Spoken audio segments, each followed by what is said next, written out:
आयुष्याच्या नव्या वळणावर स्वप्नाली आणि प्रशांत आई आणि बाबा या गोड भूमिकेत लवकरच प्रवेश करणार आहेत.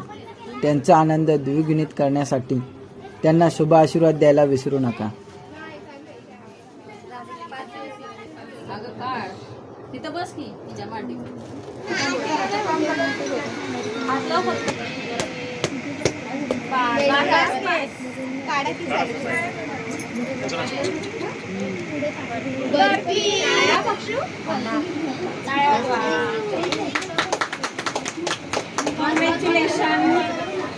मेंट होतोय पटापट.